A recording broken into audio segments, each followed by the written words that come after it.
Bismillah ar-Rahman ar-Rahim. Hello and welcome to Footy JUDGEMO. Welcome to the National League.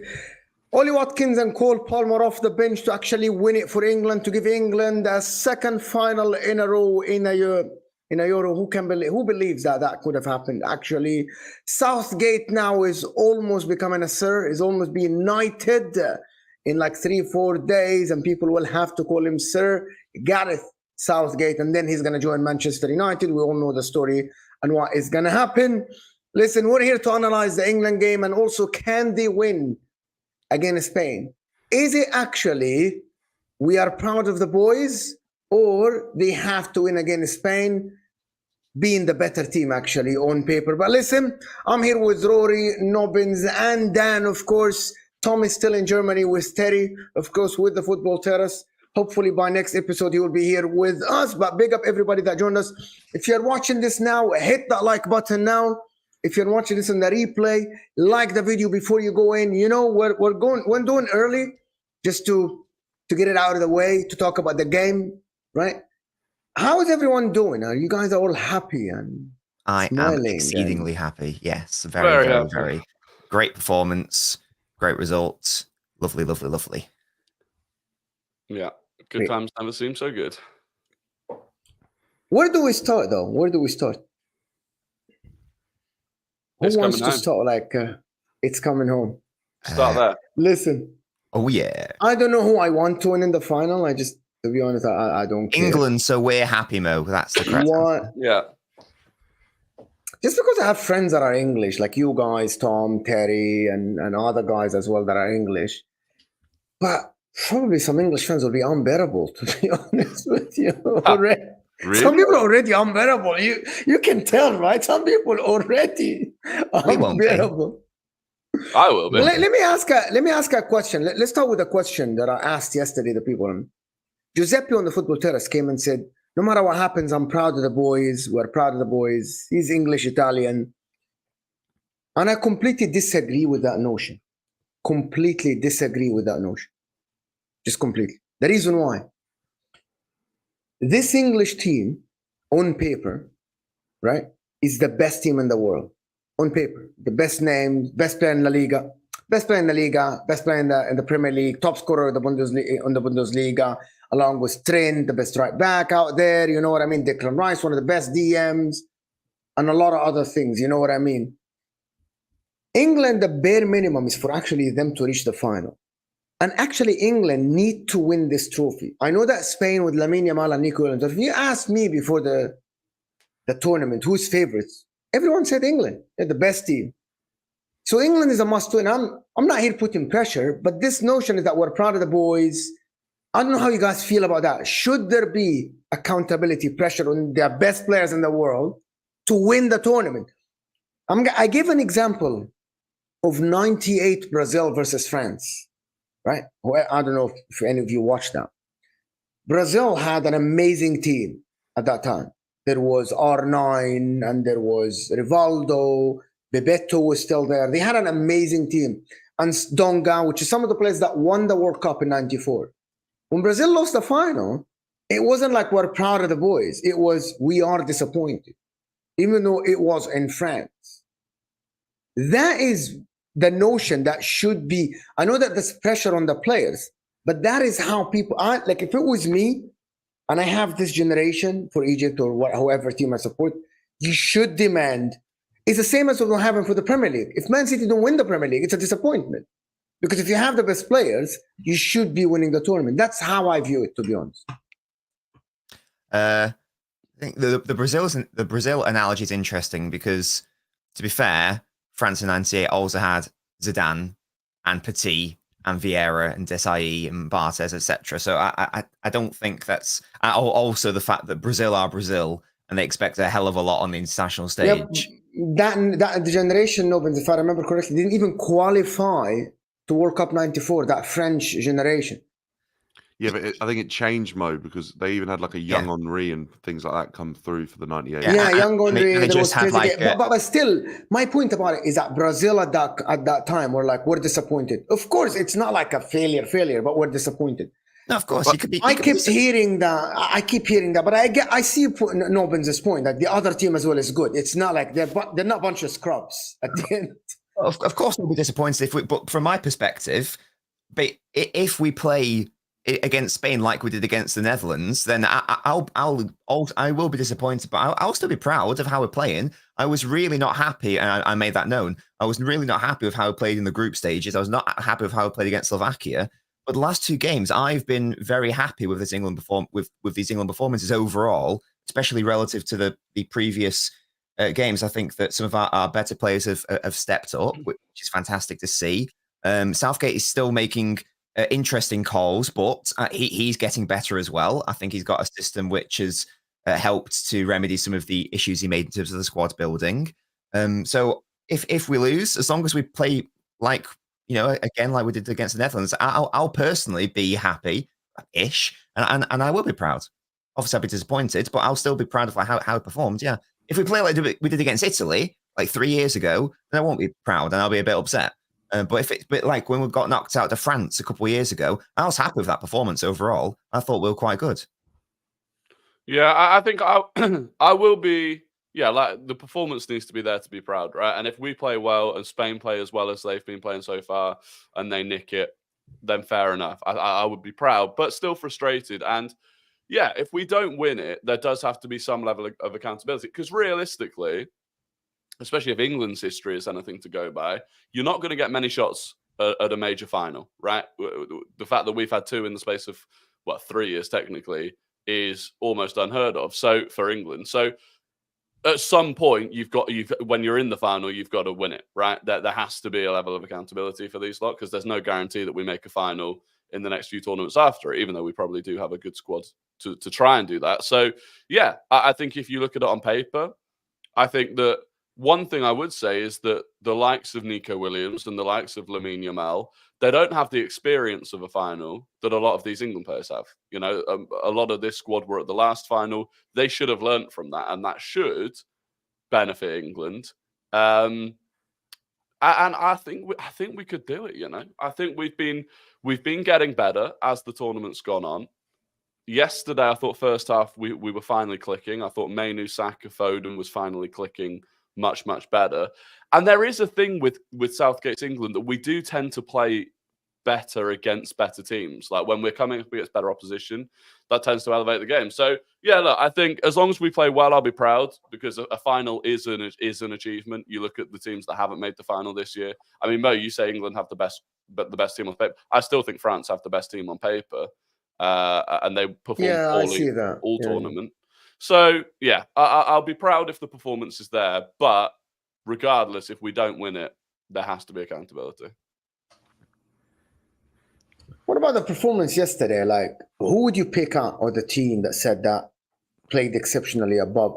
To be honest with you, I asked this question yesterday on the show with HUSAM and the guys. I asked, who from this team played up to the expected level?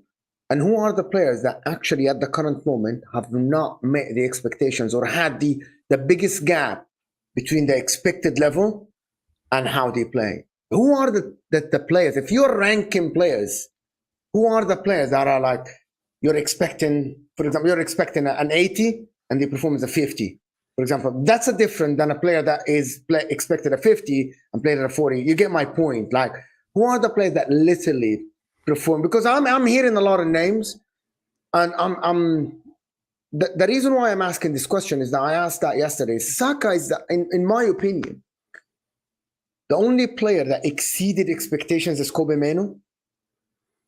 And the only one in the team that played up to the level expected from him, he hasn't done exceptionally well, by the way, is just Bukayo Saka, who has just done Bukayo Saka. It's just regular, normal. Like Bukayo Saka, you're expecting this performance, and he provided that performance. Everyone else, right, has played below the level. But here we are, England are in the final. Then I'm not sure that it's down to clutch moments from some players, luck, management, someone like yesterday, the overhead kick from Bellingham. But in my opinion, some of these players have not performed, and they need to do that against Spain, because Lamine Yamal is exceeding expectations, by the way. Nico Williams is Fabian Ruiz is playing above the level that everyone expected him to be. Norman, Nacho, like even Cucurella. No one is expecting Cucurella to look that good. So that is the difference between Spain and England. Everyone at Spain is performing above the level it's expected from them, while in England, I think the only one I can point out is Kobe Mainoo. No one expected Kobe Mainoo to be that good. Everyone else is just below their level or just normal, regular level. In terms of yesterday's game, I thought Mainoo was great. Foden was great. I thought Saka did exceedingly well, considering that he's up against Ake, who is in respect of like the history of 1v1s. Ake usually wins that battle. So I thought Saka was not able to create as much on the right, so he therefore helped create for others elsewhere. Like there was like a really good moment where Saka realized he probably shouldn't try to take on Ake, so he switched it to the left. Shaw put in an unbelievable ball from that. It came from Saka's decision making there. So I was happy with those three. For once, I was actually happy with Stones and Walker defensively for the most part, and I've been a big critic of those two. I thought they're actually quite good yesterday. So yeah, but as I've been. Yes, I've been the most happy with those three over the past two games, and those past two games have been our best games. Those three have a very clear connection with one another. They're very good in small spaces. They understand each other perfectly. The dynamics are spot on. In terms of like players, I'm personally most disappointed with. Like Trippier's been our worst player, but it's not his fault because he's not a left back. But the main name is Harry Kane. I know he scored 3 goals. But Watkins came on and he showed what I want my 9 to do: make a run. Our midfielders can't make those. It's a brilliant. I don't want to take the pass away from Palmer because it's fantastic, but our midfielders can't make that pass if the striker doesn't make the run. So for me, the biggest disappointment is probably Kane. People saying Rice. I know he made an error for the goal, but let's not be silly. He's also been very good. And I don't want to take him out because I like him as a player, but I don't know what Bellingham's actually offering in terms of the actual team dynamics now. If he hasn't crashed the box since the Serbia game, fantastic overhead kick against Slovakia, but you can't bottle and reproduce an overhead kick from a throw-in in the 95th minute. So I don't really get if someone can like tell me what they think he is offering. I can, because based on this tournament, to be honest, I don't think he's had a good game overall since the Serbia game.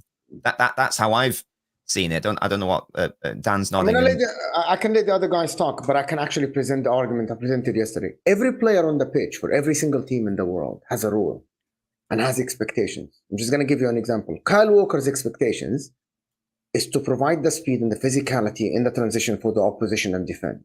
For example, John Stones is to provide passing.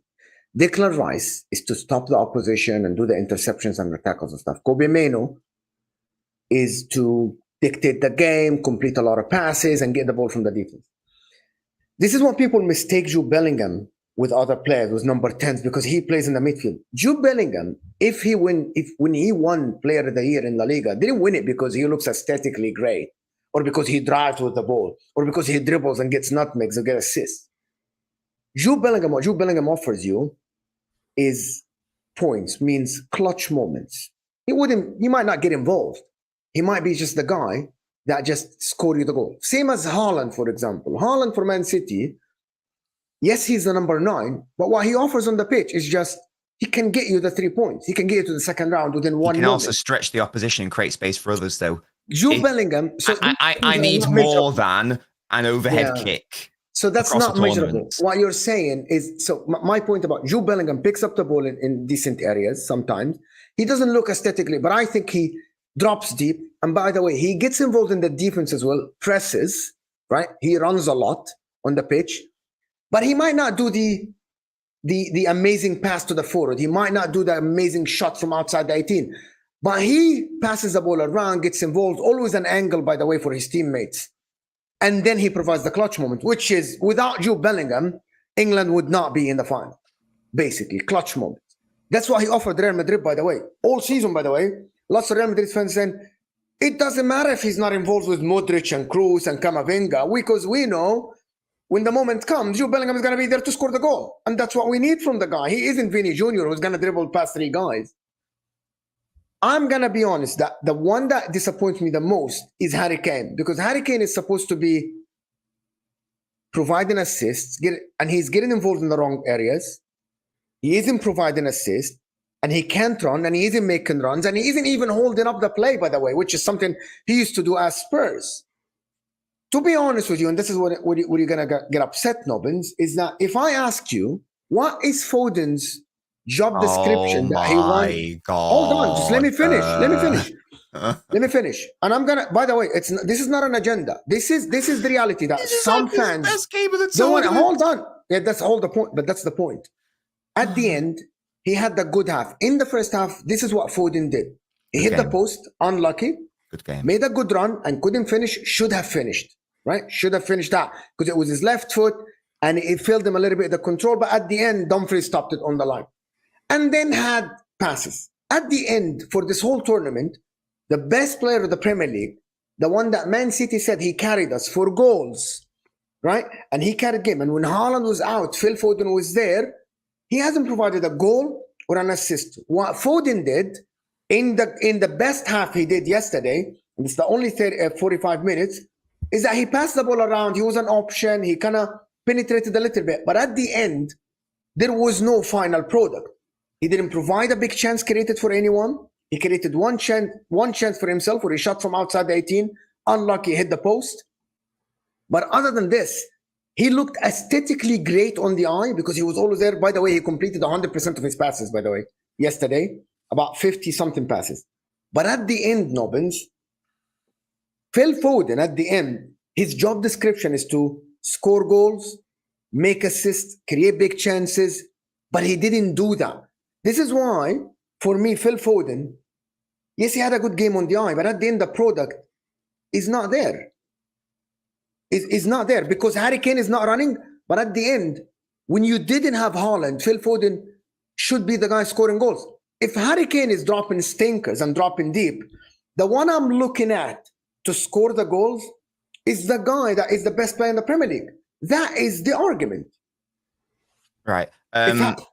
What I'm going to do here, because I don't think actually think it's worth entertaining right now, because we have Why you refuse let me to finish. debate it at all? Please let me finish, because we actually had an interesting, what I was hopefully trying to engage in interesting discussion. Ari Bellingham, you subsequently sent Kane. I wanted to hear what Dan and Rory thought about Bellingham, Kane, maybe even lastly Palmer. Somehow you've managed to pivot it back to Foden, who was, in my opinion, one of the best players on the pitch. I can answer why. And I can answer why. Whoa.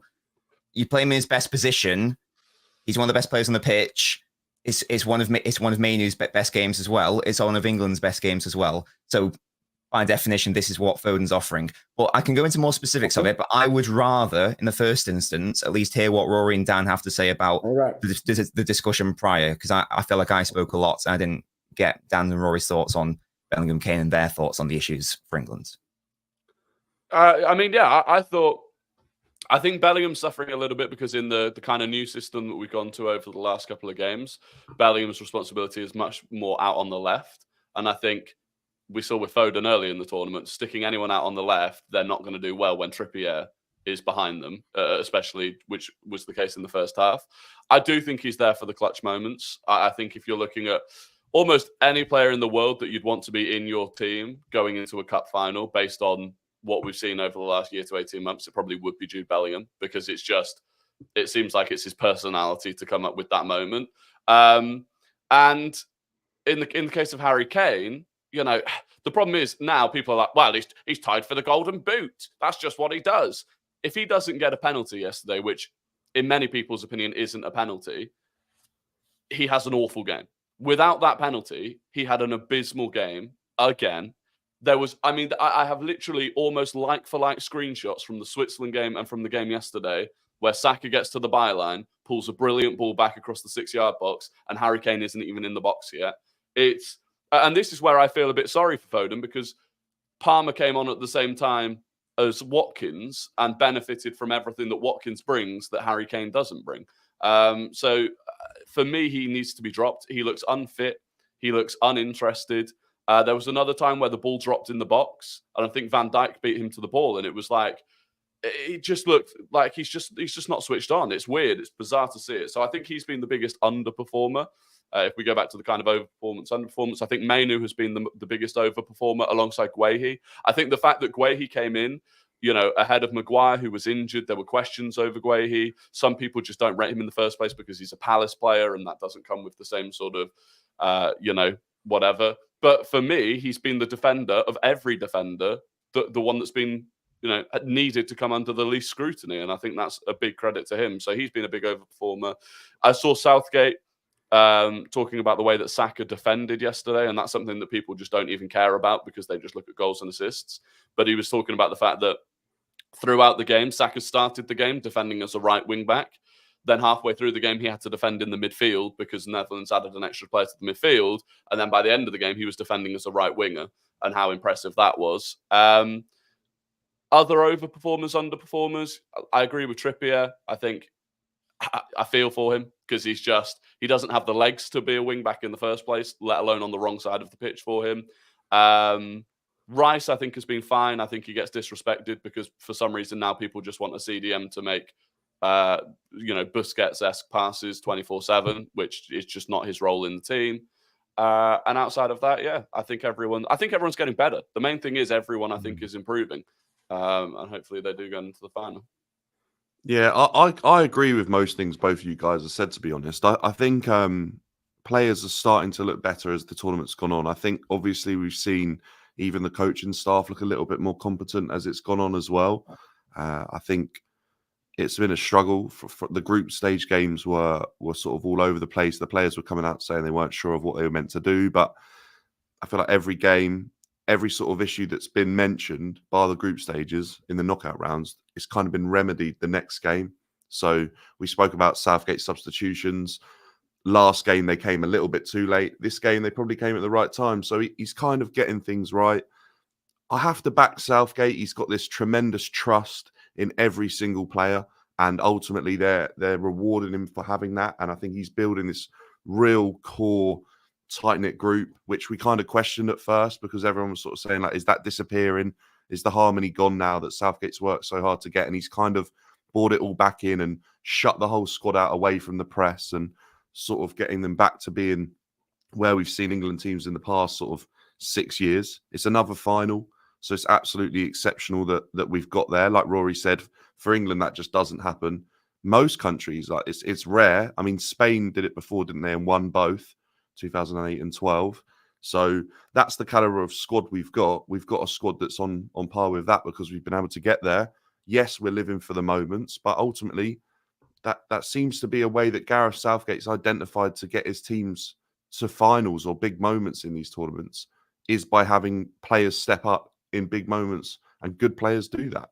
So yes, there are question marks over the likes of Foden at times. There's been question marks over Declan Rice, question marks over Bellingham, Harry Kane. You can go on, but they've all had moments as well at the same time where Rice has made like a really key interception, or even Walker for like one of the goals. He was slaughtered defensively this tournament at some points, but then he had a key impact in one of the goals, I think, where he went up high and won on the press. Bellingham is a player for me who's underwhelming in a side that are just controlling the game. I feel like Bellingham needs the game to open up so he can really use his physical attributes to dominate it. I think that Serbia game at times was fairly open, and the Bellingham I saw in that was completely different to the Bellingham I saw sort of yesterday. You're right, you're bang on, Rory, about Trippier being out on the left-hand side as well. It limits any player that goes out near him. I think if there's a chance that Luke Shaw can play 90 minutes, we take that chance, I think, next game, because the second 45 with Luke there, it just feels so much more balanced. I actually think the only thing I probably slightly disagree on is I felt like Harry Kane for about 20 minutes in the build-up towards the penalty was starting to look a bit more like the Harry Kane we've known. And then I feel like he kind of drifted off away from that pretty much straight after he I'd agree with scored. that, yeah. And the issue for me is that simply proves that he's just not fit. I just don't think he's got his fitness right for this tournament. Whether that's because of an injury or because of how he prepared for it, I'm not sure. But there is definitely there was an obvious decline in the Harry Kane that was putting himself about for 20 minutes. Because I actually think that, how many games have we played? Is that the 6th game? I think for 5 other games, I don't think Harry Kane is on the end of that volley that he got to win the penalty in any of the other games. So, yeah, it's disappointing the fact that we've got a striker that scored 50 goals this season and he's been underwhelming. But the Foden one is crazy that we've even had that discussion off the back of last night, because I feel like Phil Foden every game has been better and better and better. And the system's kind of now fitting him in better than it has at any part this tournament.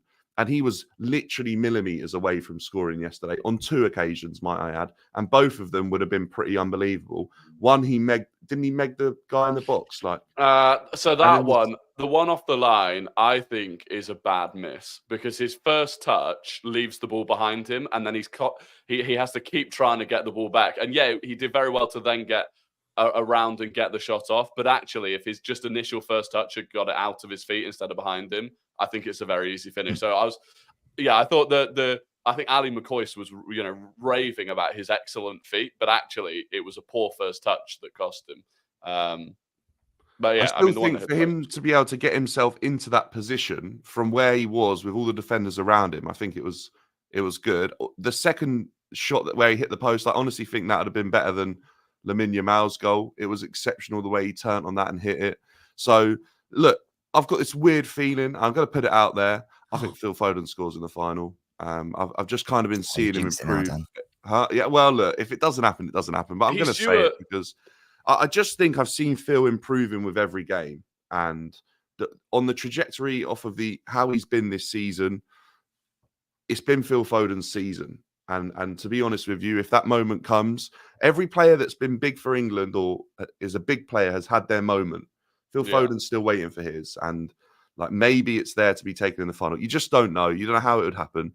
But yeah, look, overall, I think we've improved, haven't we? And we're going into it with the right. It's not like we're getting worse. We're getting better in every game, and that's where you want your trajectory to be, is to go in with a an upwards momentum going into a final. We can't underestimate Spain. They're going to be incredibly difficult. De La Fuente has this unbelievable effect on Spanish teams. He's a real traditionalist, and he ultimately makes them win. He's won Euros at every level bar this one. Yeah, Eddie here is actually echoing what you're saying. Exactly. Yeah, Rory, the Spain team won the Nations League final. Oh, well done. That's like me saying a player doesn't have the super chat. You can afterwards, but that first bit is like me saying no, because seriously, that's like me saying, okay, these players don't have experience of a Champions League final, and then someone saying, wow, but they won the Carabao Cup last year. This is the bloody. I can't even remember who they played in the Nations League final. Fair enough.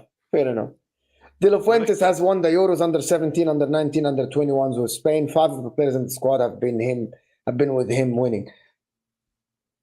Yeah, to be honest with you, Eddie, I have seen superstars win under 21s and then completely play League One now and play in Serie B in Italy. Yeah, but I've also seen some players win the under-21s and gone on to have fantastic careers and lots. So it can go both ways. But to be honest, you know, Dan, that playing in the Euros and the World Cup for the first team is completely different than playing even in the Olympics. By the way, completely different. Oh, the Olympics, yeah, but the under Olympics, under 21, under 17, it's completely. The pressure is different. Fans are different. The level and like Kobbie Mainoo played in it not that long ago with Cole Palmer. They were in the same team, and now yes. And that brings me to the point. Even that Swiss side, by the way, is a generation. And Xhaka and Ricardo Rodriguez all coming through at the same time. We're talking years ago, by the way. Yeah, but Kobbie Mainoo is a generation. I have not seen. I don't think I've seen an 18 years old since Pedri play in a nation like this. And just to be honest, he is playing in a struggling Manchester United. Goes to the Euros. Doesn't start, right? And a lot of people say, no, he's not good enough. Comes into the games and literally looked like the best player on the pitch in every game he played for England. And people keep forgetting that this is an 18. I promise you, if this was a Spanish guy or an Italian guy or a German guy, there would be headlines about this being arguably one of the best midfielders in the coming 10 years. There would be, but again, tribalism, and I said that yesterday, tribalism takes over, right? And people don't want to give him the credit. I didn't think this kid can be that good. The guy has had half a season in a top flight football. Half a season. Looks like he has been playing for 10 years, right? Internationally and domestically, the guy looks immense. To me, this kid has proven to everyone that he can actually take the next level. I'm sad that he plays for Manchester United under Erik ten Hag, right? That's a different story. But this kid, not a lot of people are talking about his talent. The people talk about Nico Williams and Lamine Yamal and the Pedri talk with Spain. This guy is as good as Pedri, isn't he? The problem is he's English and he plays for Manchester United. Yeah, 18 years old now. When you say not a lot of people, do you mean people out? Because I feel like a lot of English fans have been praising him heavily. Do you mean like outside of England? He's not really. No, a lot of people still do tribalism and say, he's okay. He's not generational. What I mean generational is like I can't remember an 18 years old that is that good. First tournament, maybe Michael Owen in England. He has that. Rooney 04 would be the one. Saka was 19, I think, when he broke through at the Euros. United need to improve, and United need to do what Arsenal did, because I feel like had Arsenal stayed not good, then Saka would have been well within his right to leave and go to like a club actually competing. But Arsenal turned good. United need to turn good in like the next sort of 3 or 4 years, I feel like, because otherwise, like Mainoo would be like either wasting his career, or he's going to go to a Real Madrid or a club of that stature which suits his talents. Like there's a risk he'll outgrow them. They also need to, and again, this is where, some people will underrate Rice. I think he's able to flourish in a midfield that has Declan Rice alongside him, relative to a midfield last season that had like Casemiro, last season's Casemiro alongside him. I think if they don't fix that issue this summer, again, if you're asking him to do the responsibilities of a 6 whilst also having the offensive output of an 8, he's going to struggle again. So yeah, United need to get better, and they need to give him a proper partner in that move. Because, like you're saying, if he's generational, which I think is a borderline word to use just yet, but if he is, you've got to put an elite midfielder alongside him to make the most of having that player in your team. Mm-hmm. That's why they're signing someone like Ugarte. I don't think he's amazing, but He'll he do the dirty really work, though. exactly. He complements him. Like, he's just gonna let him do his thing. And also Bruno Fernandes is gonna move higher on the pitch. So I think Kobe Mainoo is gonna be all right there. The problem is the coach for me. The problem is Erik ten Hag. It's not. But then he's going to get Gareth Southgate, so he'll be cooking again. Yeah, maybe. Oh God. But again, another thing. Where does Palmer fit? Does anybody here think that Palmer should start or should be stay on the bench? Excellent impact sub. Yeah, I think in this current system as well, I don't see where Palmer fits in, and unless you're putting him in for Foden or the Foden role that he's kind of occupying. But I just don't think that would be warranted, if I'm being honest with you. I think Phil has been improving, like we already touched on, and I think he has every right to start the final. And genuinely, Southgate's not going to change.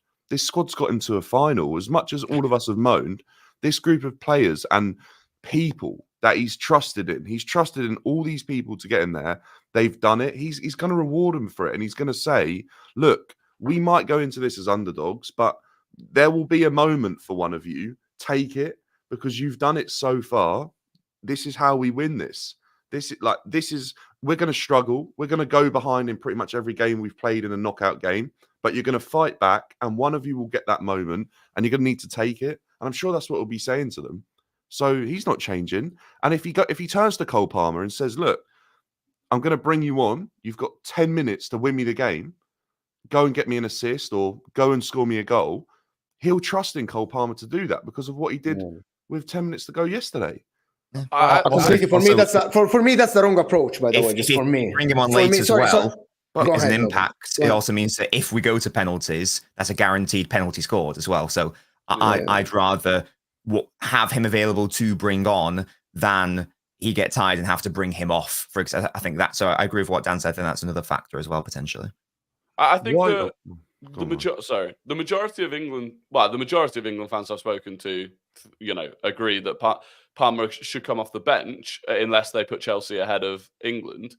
And then other than that, you've got obviously Chelsea fans that aren't supporting England that just think Palmer should start and is the greatest player in the world. But the reality is people get offended by the idea of being an impact sub. Like, people think that's an offensive thing. Oh, he's an impact sub. It really isn't. When you've got a squad like England's, and Ollie Watkins said this after the game yesterday, you have a squad, you use it. And so saying that Cole Palmer should absolutely come off the bench unless we're comfortably winning and you're bringing on defenders to see out the game.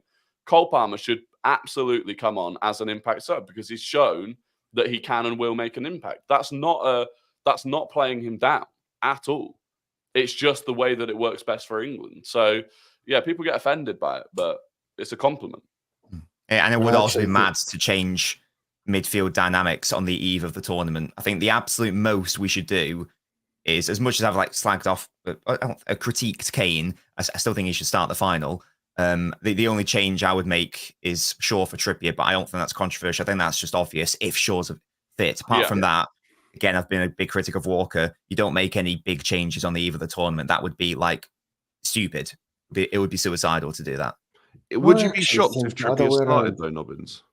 Trippier will start. If Shaw is fully fit, but I doubt Shaw's fully fit. That's the thing, because if he was, I think we would have seen him for more than 45 minutes at a time. So I probably expect it to be Trippier, first 45 to 50-ish minutes again. Well, the thing is, I think it'll be Trippier first 45 again, and the reason is, if it goes to extra time, you want Shaw. If you bring on Shaw at half time, he can do the second half and extra time, rather than Shaw has to go off after 60 minutes, and then you've got Trippier for extra time. The only issue I have with that, Rory, right, is, and I'm going to touch some wood quickly just in case. But if you bring Luke Shaw on as a sub and we go to extra time, what happens if he gets injured or breaks down because he isn't fit? You have Gomez. Yeah, but it's an extra sub wasted. Well, would you rather 60 good minutes from Luke Shaw to try and? Well, I tell you, if that happened, I think Southgate's move would be to move Saka to left wing back, Right. and, Okay. and then move the attack around. Is what I assume he'd do. But Mo, what were you were saying something just before then, and I just wanted to hear your thoughts on it. Go ahead. I can't remember what it was. I'm trying to think. Is it about who's to start? I was As much asking as why. I agree I with asked why. Nobbin's take, as much as I agree with Nobbin's take about it's kind of crazy to change at the eve of the final and this team. Oh, the wrong going there. approach. Sorry. It was the wrong approach. I actually still think that there are players that are super subs. For example, like Weghorst, for example. Sometimes you bring a Weghorst, like an Ivan Toney. You know what I mean? But a player in the midfield, a creative player like Cole Palmer, I'm not saying drop this guy or drop that guy. For you to say he's a super sub that can change the game, sometimes these players, it's too late. It was just lucky that it was still 1-1 yesterday. In the first half, it can be 2-0 down, and you can't make subs there. And then, okay, it's too late now to bring the super sub. If the player like a Cole Palmer, who isn't a super sub for his club, who's a starter for his club, is going to give you something different. It's a choice to drop whoever in the midfield. You drop Bellingham if you're not. In my opinion, the one that maybe you drop at the current moment is you drop Joe Bellingham. The reason why I'm saying that, because based on your definition, guys, maybe the super sub can be the guy that is a clutch moment that is not involved as much in the game. If you guys think that Phil Foden is the guy that is involved more, maybe Joe Bellingham should be dropped, and just if you're down or you want a goal in the last 15, 20 minutes, he can provide that clutch moment within 10, 15 minutes, because he doesn't affect the game within the regular play in the transition or bringing up the ball. Maybe that is the case. Mo, the reason why I'm saying that, Rory, last point. The only creative player in this team is Cole Palmer. And then the second one is Trent from the defense. And he's not playing Trent over Kyle Walker because of the defensive attributes that Kyle Walker possesses, especially against Nico Williams, right? So the only creative player is Cole Palmer. When I mean a creative player is that his main attribute is creating. He's not, everyone else is looking to score more than create.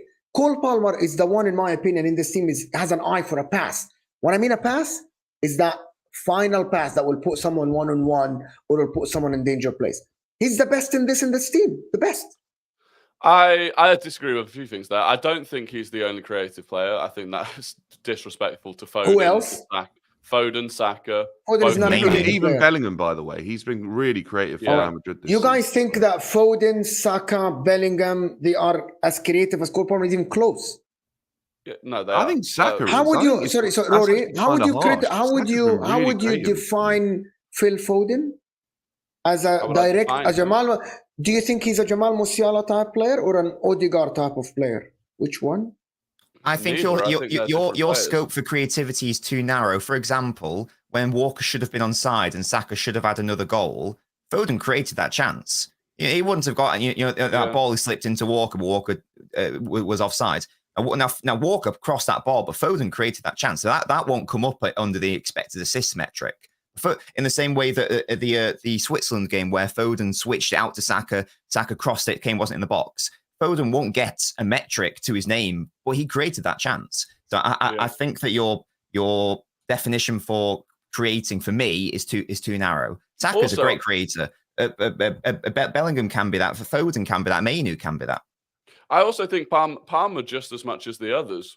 If he has an opportunity to shoot, he takes that shot. I mean, he absolutely shanked one yesterday, which he could have laid off to Saka, or he could have played a ball through. So I'm just not sure that I see the same as you in that sense. Go on. I'd agree with that. I was just going to say is on the touch of super sub as well. I think Southgate's done an unbelievable job at making sure every player is well aware that they know they're not a super sub.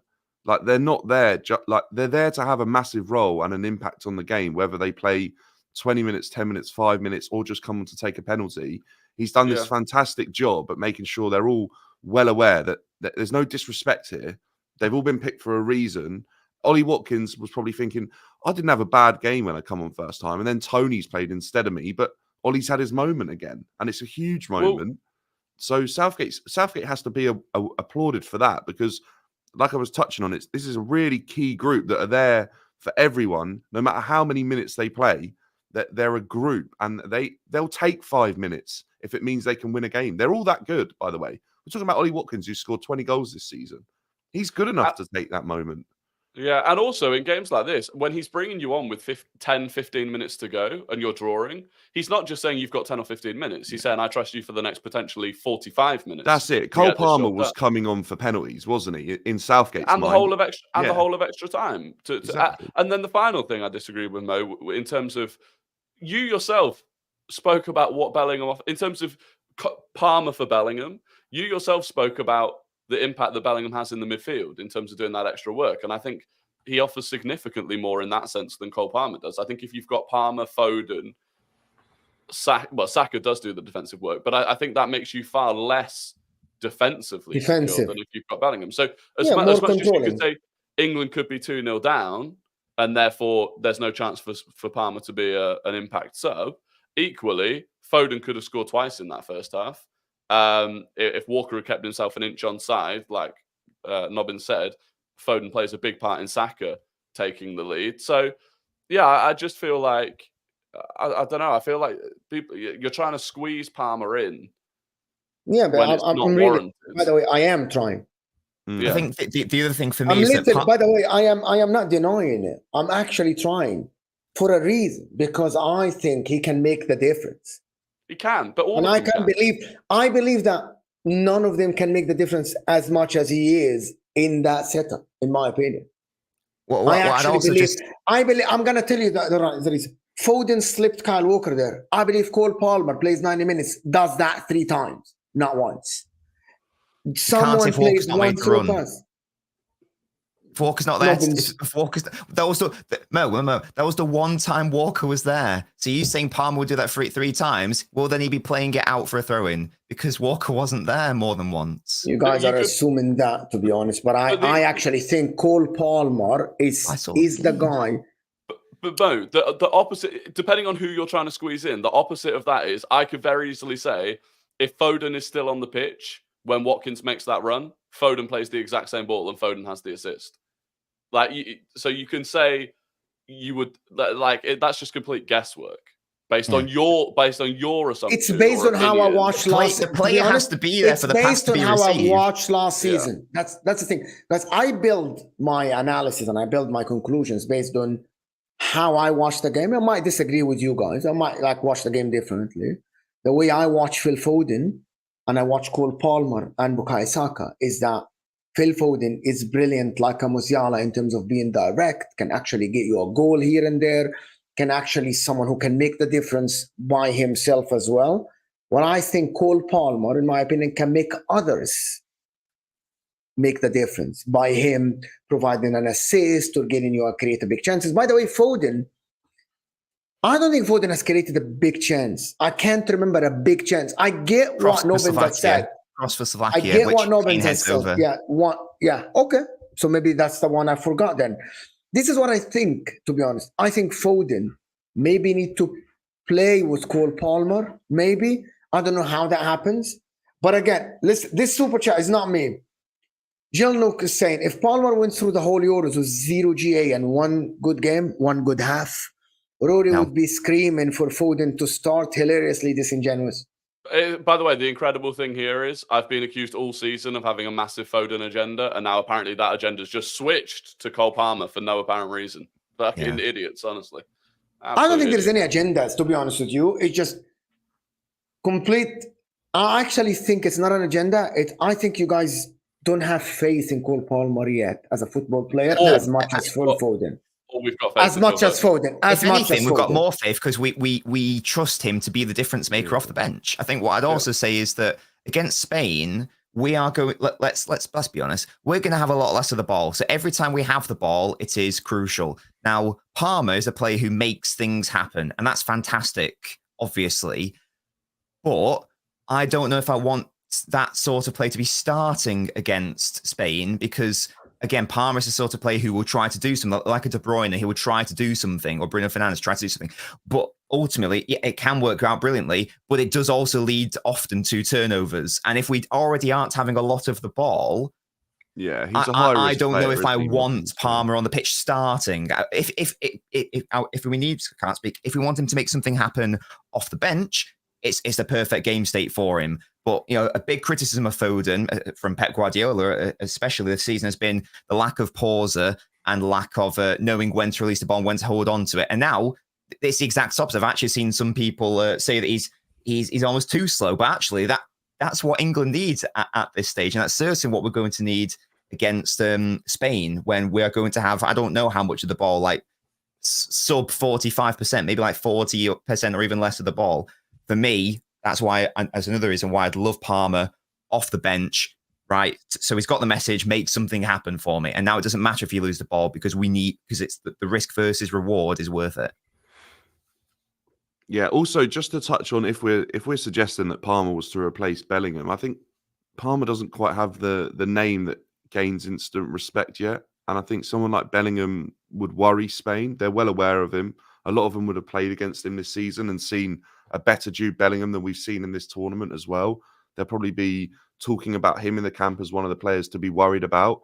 There's a man that has to occupy Bellingham for the game.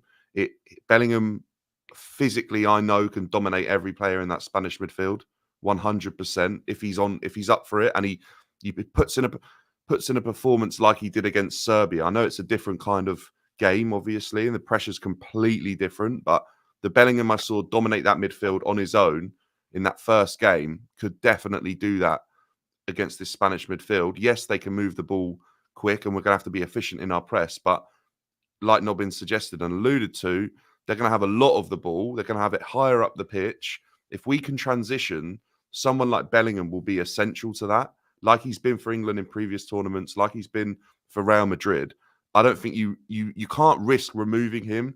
He brings this level of desire and passion and want for England to win. He wants to be the hero in that moment. He's got that hero sort of mentality. And if a moment's there for Jude to take, I'd trust him to take it. So I almost feel like you leave him on the pitch as long as you can because he's got the stamina to do it. Yes, at times he looks worn out. And I think there's a little bit of inexperience there that sometimes he's quite wasteful in a sprint for a ball that's a dead ball and it's going out of play, or it's like a defender's obviously going to recover it before him, but he'll still sprint to show he's really trying. And with age, that'll come that he won't need to do that so much anymore. But yeah, I don't think you risk taking him off. And actually, how many times has he been on the pitch when Cole Palmer's come on and they've kind of like been on the pitch at the same time? I don't even think that's been a direct swap at any point. I think most of the time we've seen Mainoo vacate the midfield, Bellingham either drop there or shift out to the left sort of, and then Palmer will just find a space in that role like he kind of did yesterday. I think Southgate just probably said to him, go and get on the ball. You're kind of free to make something happen up until extra time. And he did. So yeah, look, for me, I wouldn't be dropping someone like Bellingham going into a final. I wouldn't want to upset the apple cart. And that's why it wouldn't shock me if Trippier still started, because I don't think Southgate wants to mess with the equilibrium. He's kind of found a weird balance.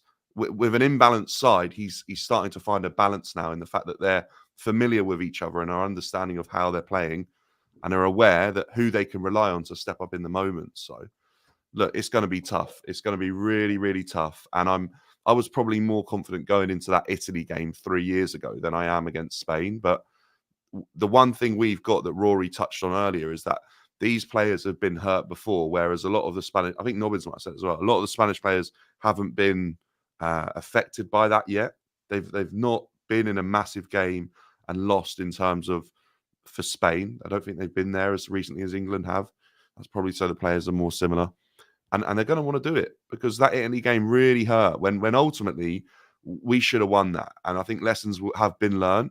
And Southgate's been so cautious this tournament to make sure that we got another chance and got there again. I think they're going to be ready to take it. It's just going to be really difficult. Andrew here is saying Thotso Nunes getting banned for defending the family. I actually don't know yet if he has gotten a ban, but the Uruguay player said that the Colombians actually attacked their families. So I don't know, Andrew, if he's getting a ban or not. If you guys haven't watched the news. Yeah, the one thing he might get the ban. So basically, the Colombian fans like spilled into the Uruguayan players' family area. And so Darwin Nunez got into the stand and just started throwing punches at them to defend them, which is fine. The one thing he might get in trouble for was there's a clip where he has a metal chair and he goes to try and throw it into the crowd, which at that point, that's like that could hit anyone in the crowd, including their own family. So that's probably the one that he's going to get done for. But to be honest, I respect him. Because he led the line. If you watch the videos, he gets into the crowd, and then he was like not hiding behind the guards or anything. Yeah, I mean, he missed all his punches, which unsurprising given his target. But Jelno Corey is saying all of Rory and the other guys' arguments for Foden have been based on if hypotheticals. Sums it all up when Palmer has one more GA in 500 less minutes. It's not a hypothetical that Walker made one overlapping run. It's not a hypothetical that Kane was not making the runs that Watkins made. It is in fact the opposite of a hypothetical. It is reality. Yeah, absolutely. Also, by the way, there aren't many guarantees in tournament football either. I think a lot of it's on ifs. But whole journey to the final has been on ifs. If Bellingham steps up in that moment, if Kane scores the header, if Saka scores that goal, if Ollie Watkins scores yesterday, if Southgate makes the change, there's no guarantees. It's crazy to suggest there'd be guarantees, especially in tournament football as well. Over a long, consistent 38-game season, you can probably guarantee that a player's going to score more than a certain amount of goals. But in tournament football, you just don't know what's going to happen. To suggest there'd be any chance of guarantees is crazy. A lot of it is based on if factor. This is just a reactionary GA nonsense, basically. No, it's embarrassing, to be honest. Yeah. Thank you for the £5 though. Yeah, big up. I actually completely have different argument about this. How many minutes have England been good? Okay, I hear Nobin's argument about it's very tough to change the lineup, but that if England have been playing very well throughout the tournament, and now comes this game, they were iffy a little bit. This game was, by the way, the game had one good half, right? The second half, I thought England were under the cush, to be honest. I thought England in the second half, and also in the beginning of the game, England were not like the first 10 minutes, and then after that, you got into the game. My point about this changing the lineup is all right, is that if England hasn't played well all the tournament, why not make some changes? Actually, why not change Trippier for Luke Shaw if he's fit? There is no reason not to. By the way, we did change and it worked. We changed the system in the last two games and it's worked. The last two games have been our best games. And so that's the point. Maybe you need to bring Palmer in the game. Maybe. Like Kobe, for example, in the beginning of the tournament, Kobe Mainoo didn't play. And then since Kobe Mainoo played, it has been good. It hasn't been like, let's wait. I know it's the final. And since the system change in the Switzerland game, it's been the best we've played. Since Switzerland game, which is the round. We changed the system, the formation, yes. We changed the orientation of Bellingham I and still Foden. think changes need. I don't think England are creating enough. And it might be just a simple thing that just freaking put Harry Kane on the bench and just put Ollie Watkins up top. It might be just as simple as that. But you can't. It might be, by the way. Captain Mo going into a final. But here's the thing. This is so now. Dan, you are being sentimental. Yeah, I don't look at it from a sentimentality. Harry Kane brings and has. See, respect. The guy's hurting everyone else. Maybe the other 10 players will be better without him. With all due respect, there's an argument to say that, but then Ollie Watkins made one run, opened up the whole thing. Yeah, look, I hear that, by the way, but that's against a tired Dutch team who are pushing for a winner as well. They had been since about the 70th minute. They were pretty much in the ascendancy, and that space was opening up more and more. And Southgate was waiting for it to get to the point where I think he really felt like he could bring Kane off and warrant that something would happen. And it did, because that gap between their goalkeeper and their last defender was becoming bigger and bigger. And as soon as he brought on two players that are ready-made to counteract that space, which was Palmer, who will play the pass, guaranteed. We've already touched on that. And Ollie Watkins, who will run in behind. It happened straight away. It was the checkmate in that game. He'd been waiting for it to open up. And it did. And everyone touched on it before the game. As soon as the Dutch start to move up the pitch and that high line that they have, it just adds a little bit of vulnerability. And as soon as that they become at their most vulnerable moment, he took off Harry Kane, trusted in Watkins and Palmer to do what he needed them to do, and they did. And you can't look. I'm not saying that Kane's been exceptional this tournament. I'm not saying that Harry Kane should, off of performances, warrant a start. But what I am saying is that Harry Kane, one, for this England side, has been very good in every single tournament. Somehow he's competing for a golden boot again, which is ridiculous on 3 goals. But I think Torres has won it on 3 before. He's a player that, as well as Bellingham, occupies a man. Will guarantee that if Harry Kane makes a run, someone will have to go with him, because you don't leave him open, even though half the time he's leaving himself open 5 yards away from the 18-yard box. So that's been the issue this tournament. But he will occupy defenders. And I'd actually back Harry Kane to win his battle against a defender like Nacho, if that's the case as well, by the way. Look, you just... It's not going to happen. It's almost pointless discussing that he would even attempt to drop Kane. But what isn't pointless discussing is he may bring him off if he feels like there's an opportunity for someone else to do better than Harry Kane's done. But Harry Kane will start. He won't run in behind, because Harry Kane doesn't do that. Hasn't done that since 2015, 2017, something like that. He's not going to do that. We know what we're getting from Harry Kane, and it is up to Southgate and the other players to prepare in the next few days to make sure that what we get from Harry Kane is, and what we get from the other players working with Harry Kane, is to make sure that everyone's playing to the strengths of the players that are on the field. And that's all you can do. And that won't necessarily cost England, by the way, because Kane was left on the pitch in one of the games when he'd been woeful, and he still scored the winner. And then yesterday, he steps up to take a penalty. Everyone's doubting him, by the way. Same as everyone doubted Saka in the shootout the other day. They're not going to miss. They've already done it. They've had their miss. Everyone gets that miss, don't they? Stuart Pearce missed. He took another one and scored, like back in ages ago, like in the 90s. Like, they've had their miss now. I hope it doesn't happen again. And people say, oh, he's not a big game player. He's not. Well, you just never know. And that's the reason Southgate will leave him on the pitch. And he's not going to drop him. But the issue is that now he might make the sub. Yeah, but it's actually a legitimate strategy at this point in a tournament, by the way, to not worry, in terms of bringing Palmer in, because, Mo, you spoke about how many chances have we created. It's a perfectly legitimate strategy at this point in the tournament to just try and smash and grab a win, to play out a 0-0 and then bring on a couple of impact subs with 10 minutes to go and try and grab a late winner. Like that, now is not the time to figure out a way of playing open, free-flowing football. That, if you were going to do that coming into the tournament, you needed to be doing that through the group stages, which Spain have done. And Spain have got the ability to do that. Now is not the time to mess around with the balance of the team defensively in the hope of trying to get some more creative output, because we know that those moments will be there. And if we can take them, we can win. It's just about winning at this point, yeah. Exactly. Mokol, big up Mokol for the first super chat of the channel. I think this is one of Rory's subs, actually. Big up Mo. If Jude's main role is to be clutch, he should be the super sub, and Palmer should start ahead of him.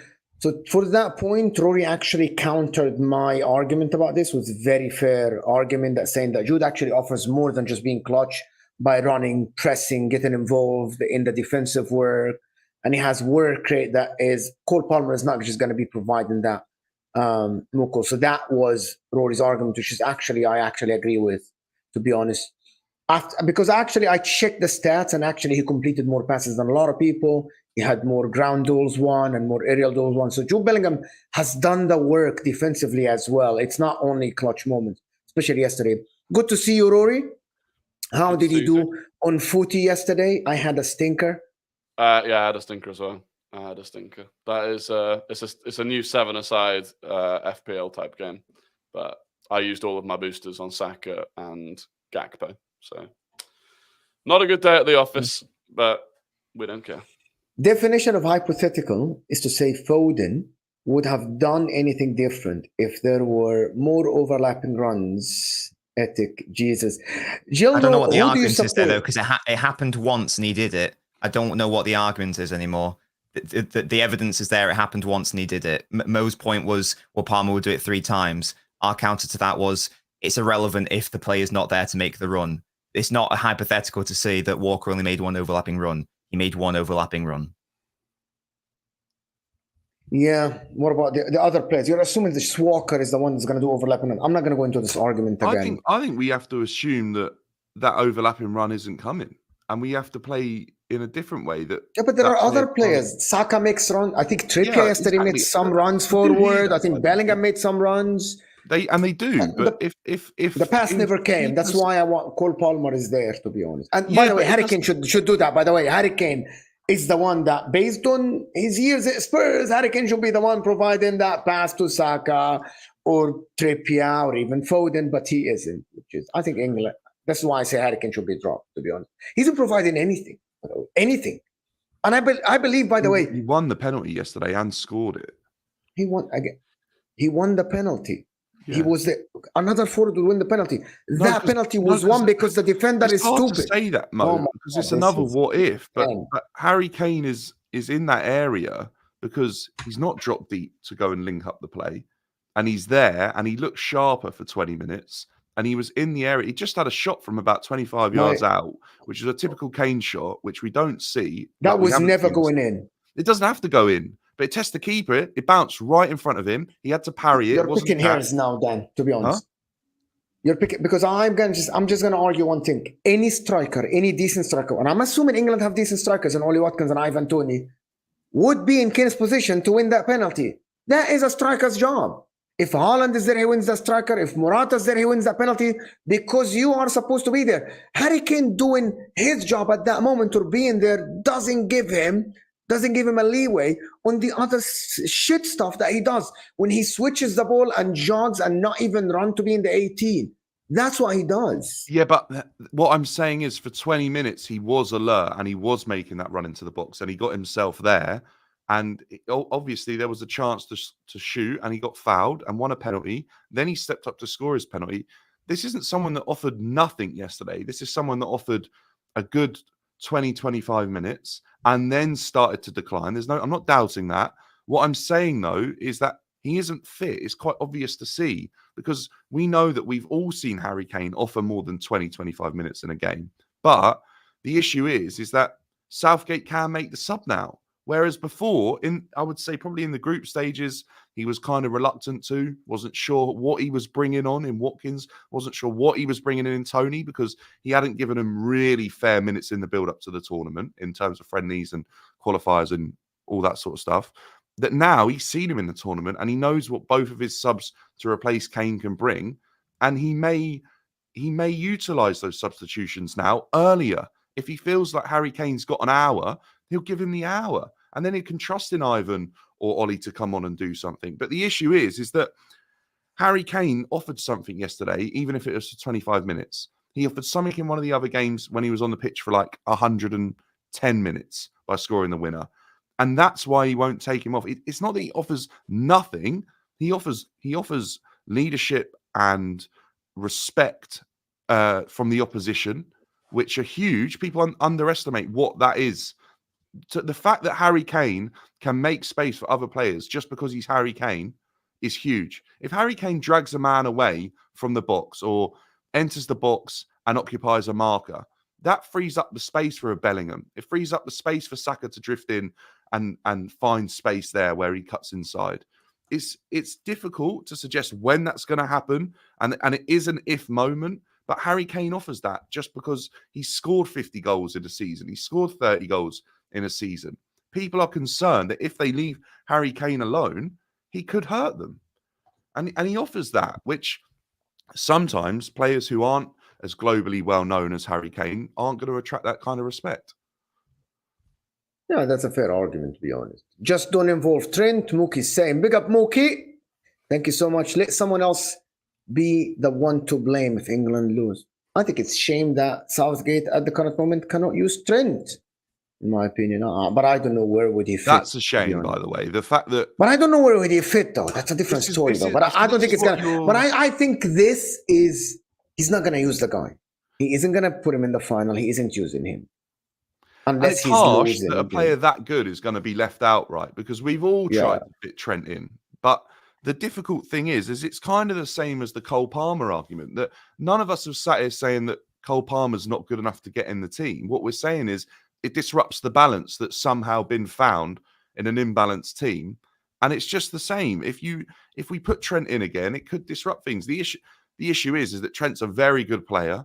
And when he's played, he's created chances at this tournament. It's just been that it was in an unfamiliar role. And there was question marks about some of the things he was and wasn't able to do. But unfortunately, that is international and tournament football, that you're not always going to fit. And even in the Premier League, you're not always going to fit into someone's plans.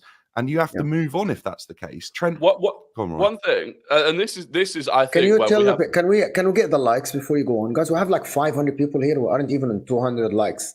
Guys, the like, before Rory speaks, the like button is essential. I know you're enjoying the show. You forgot to hit the like. The like button is the only way we'll push this video. It's unacceptable that we're not on 300 likes. The like button is not your approval for the video. It just literally helps the algorithms. That's it.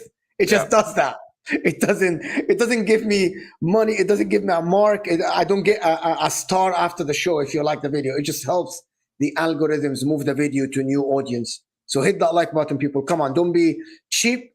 Hit that like button. It's free. Sorry, Rory. Apologies. Yeah. No, I agree. Hit the bloody like button.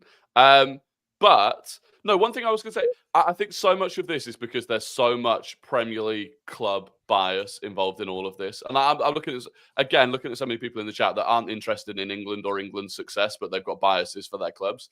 And respectfully, your opinion at this point for England's final is, I don't care. But the point is, for example, Spain, if you were a massive RB Leipzig fan, you'd be saying Dani Olmo has to start for Spain because he's leading the Golden Boot race on goals and assists, and he's looked excellent every time he's played. If Pedri wasn't injured, Pedri would be starting over Olmo. Olmo wouldn't be starting, and no one would batter an eyelid. When Florian Wirtz got dropped for Germany, no one batted an eyelid, despite the fact that he started the tournament well, he'd got a goal in the opening. It's only with England, and it's because of Premier League club biases, that people are looking at one assist and going, well, he has to start.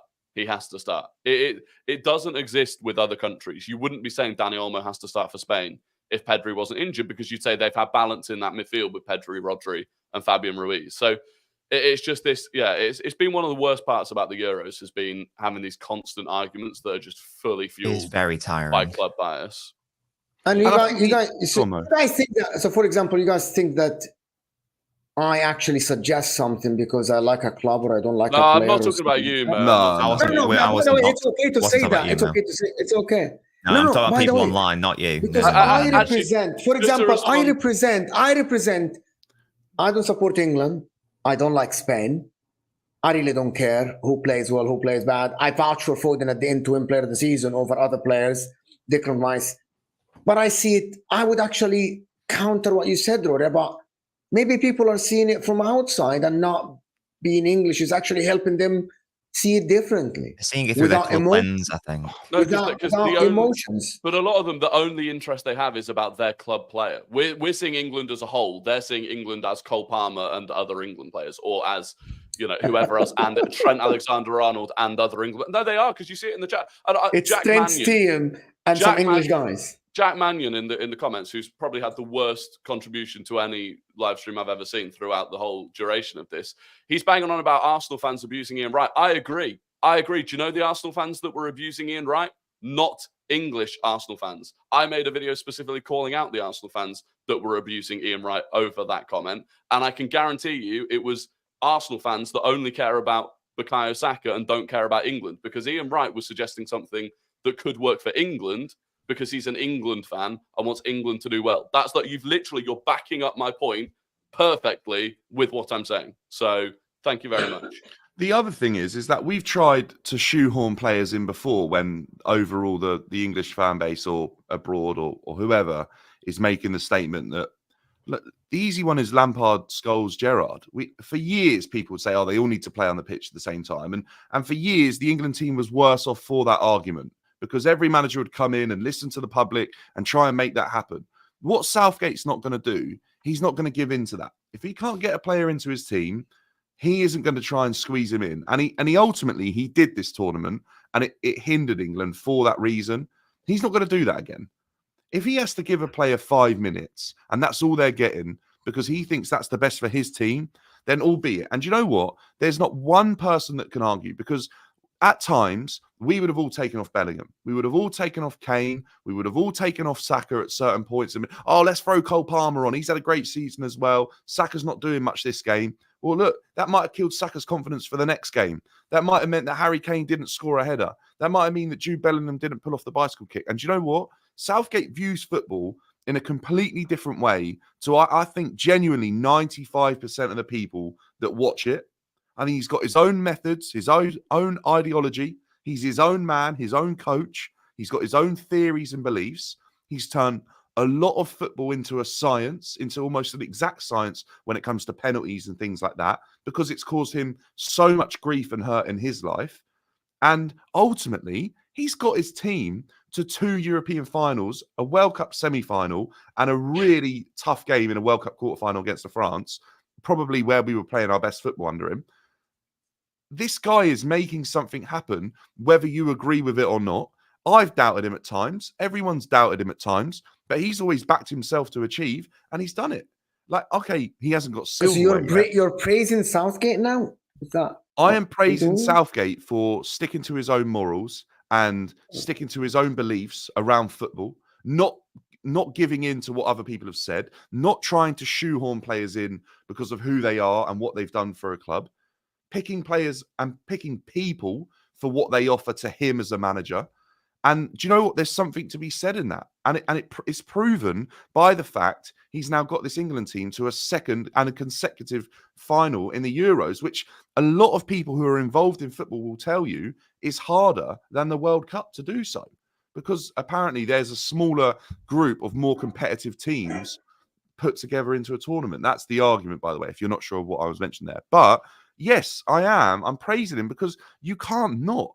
Because if I was the manager, I would have had some of them players off the pitch and I wouldn't be sat there in a final. And 95% of other people I've seen online or on commentary or pundits, Gary Neville's, you name it, they haven't achieved anywhere near what Southgate's achieved for an England team, by the way, which is probably, and I'm being serious, one of the toughest jobs in football management because of the sheer pressure and expectation that is put on him. And somehow, in the most baffling way, this guy has managed to find success in a way that no one else has seen it possible. So I'll give him credit for that. Of course I will. Do I think that he limits the England team for the talent that it has now? Yes. But there's something to be said that you could open up that England team and make it more exciting and play more flamboyant football and not get to a final, just like Nagelsmann did for Germany. What would you rather? I know for one, I'd rather be in that final with a chance that we win it on a moment than not be in the final and go out in the quarters like Germany did and like Netherlands have done yesterday and a couple of other big nations. I know where I'd rather be. I know that much. And Southgate's worked out a way to make that happen for England. And I literally don't care what people have to say about this player starting or this player starting. Southgate's got his own methodology and he's going to stick to it.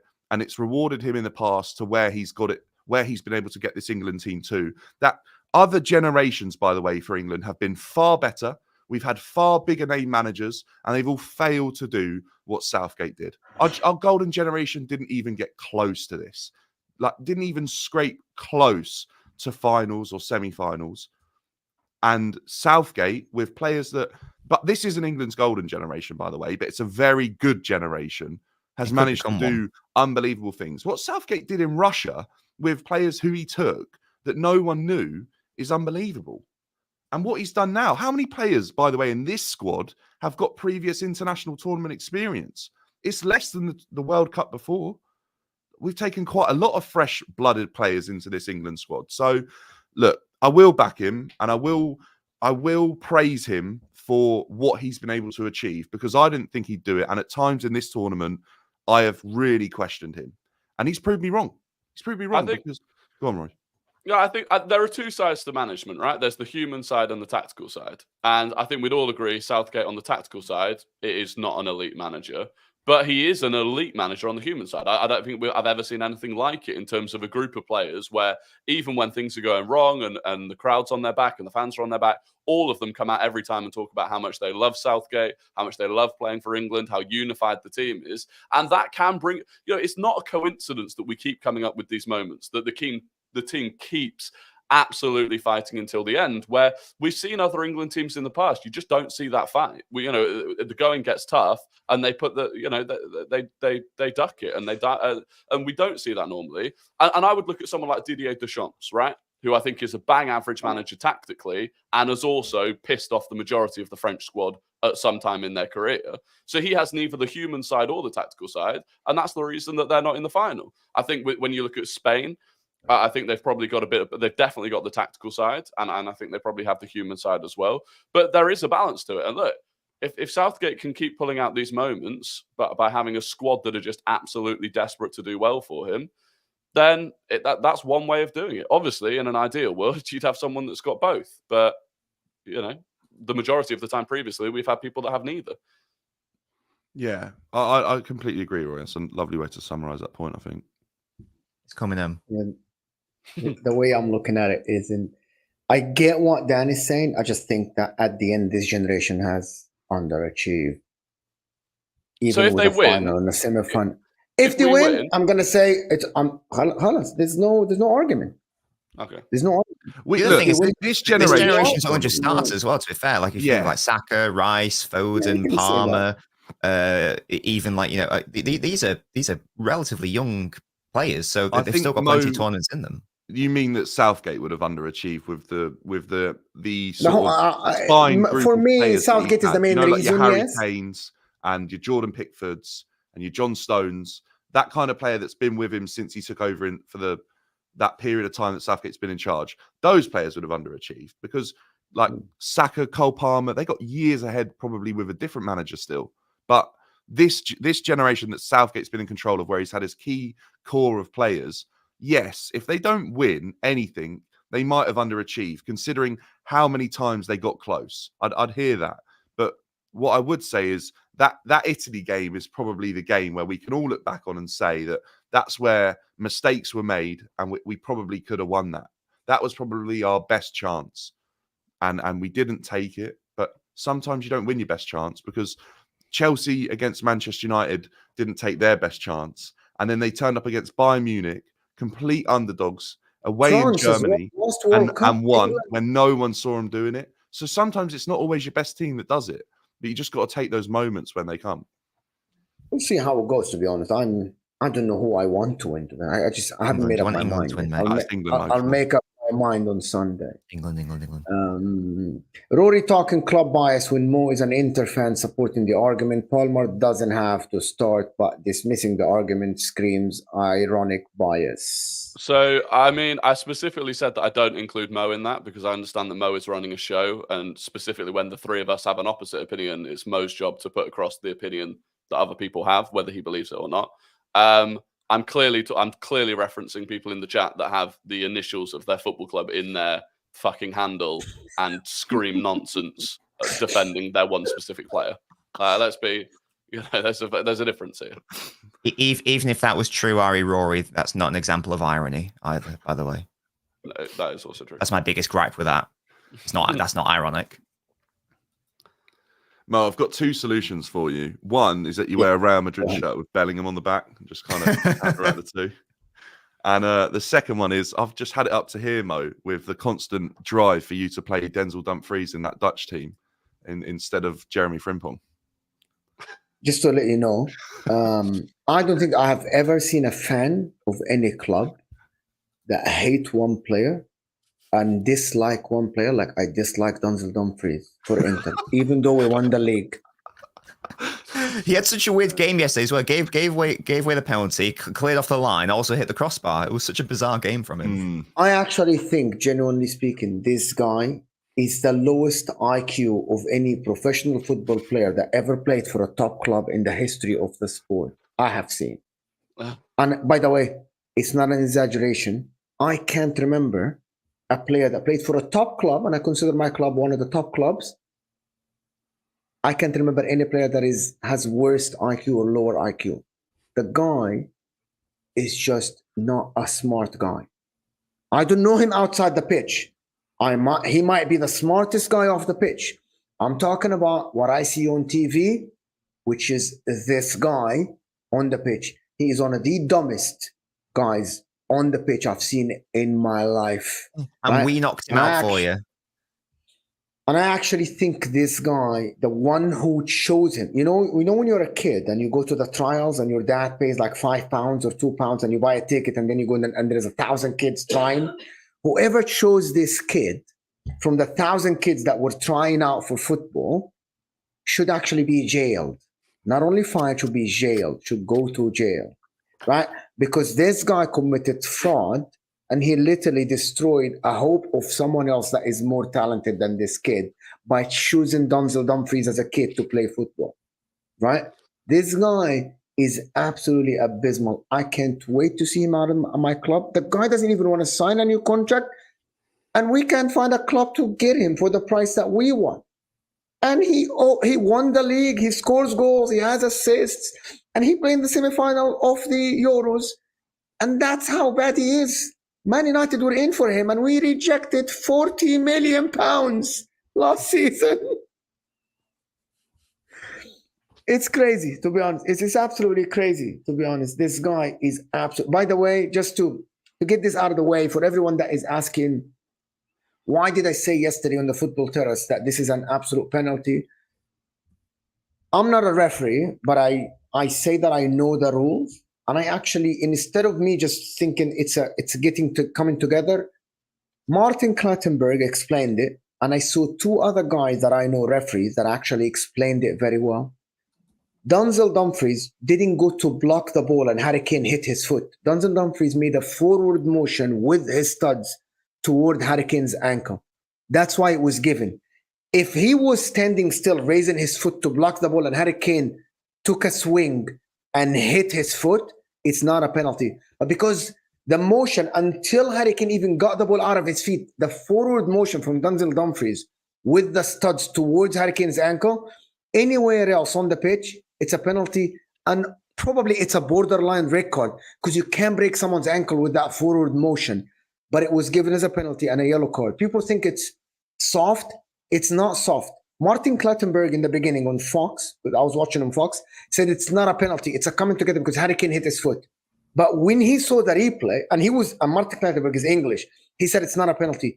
But when the replay happened, he literally said that it's a forward motion with the studs towards the opposing player without touching the ball. That means you aren't blocking the ball. You are going for the ankle. Hence, it's a foul. It's a penalty. He said that, and I saw another referee that explained it exactly the same. He said they used the forward motion towards someone's foot with your studs, and you make contact. It's a free kick. Simple. You see it all the time. If that had been the other way around and Denzel Dumfries had been clearing the ball and Harry Kane had been trying to block that clearance and missed the ball and caught Dumfries, that gets given as a foul every single time. We know it does. So the only thing I would say is I'm not sure if it was clear enough for VAR to overturn it. That's my only gripe, is whether it's or all not about it was clear enough for VAR the key to word, intervene. But yeah, the key word that Clattenburg used is the forward motion.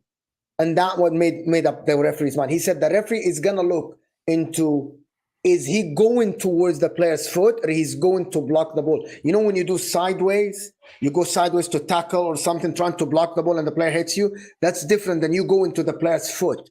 Because Denzel Dumfries, where is he going? What is he going with the studs? Are you trying to play the ball with your studs or are you blocking the ball? That was it, to be honest. Yeah, he wasn't in control of what his foot was doing either. No, of course he wasn't. He There's so many reasons. By the way, he could have broken his ankle. I think that I literally think that foul probably makes 3 or 4 reasons in the rule book as to why it could be a penalty, and I think that might be why, Rory, it was enough for them to go to VAR, because I genuinely think there was multiple reasonings. It's not just the forward motion; it's the fact that his foot's slightly high.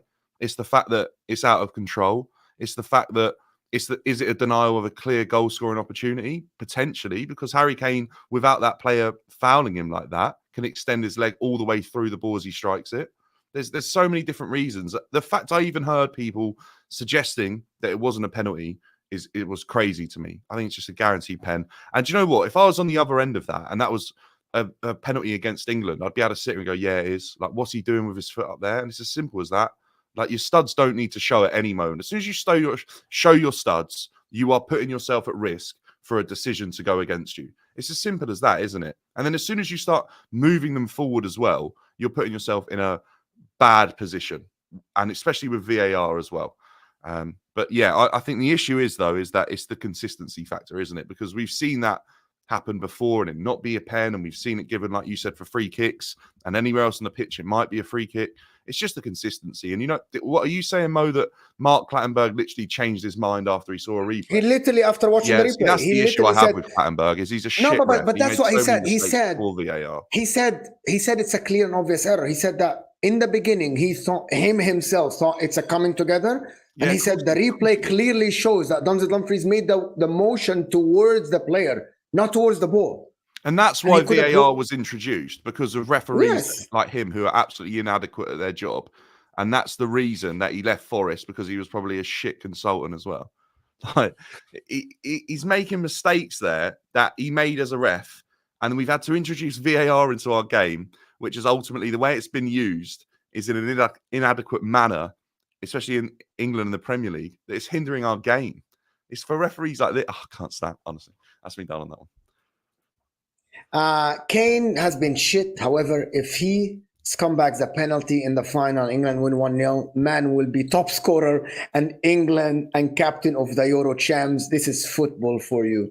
That's very true. That's a Dan's argument. Is not Harry Kane can get you that moment at any time. But I can say that about any player. But I see everyone's point, to be honest. Anyway, guys, hit that like button before you go. And I want to just shout out Rory's channel in the description. Rory Talks Ball is going to be live at 6:30 today, of course. There's no games today, so you're going to have to enjoy that. There's a lot of news to talk about. I'm going to go live probably later today to talk about Van Dijk, Calafiori news, and all the other news. Nobbins as well. Had a watch along yesterday. If you haven't watched that, have you done an analysis video yesterday, Nobbins? I was too tired, so I didn't. But if you like analysis, my channel's for you.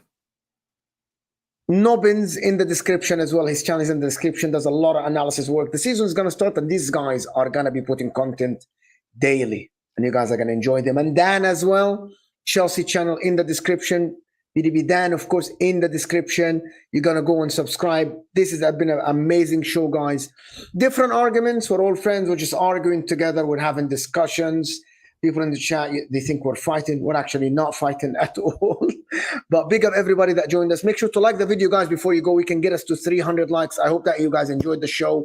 And I hope that everyone is good. And congratulations, England. Good luck in the final, you guys. I want to see you guys smiling on Monday. Hopefully we'll see you guys smiling on Monday. Hopefully. If we win, I can't promise I'll be here on Monday. But we'll see. We'll see how it goes, guys. And we'll see you guys soon. And we're out of here, people.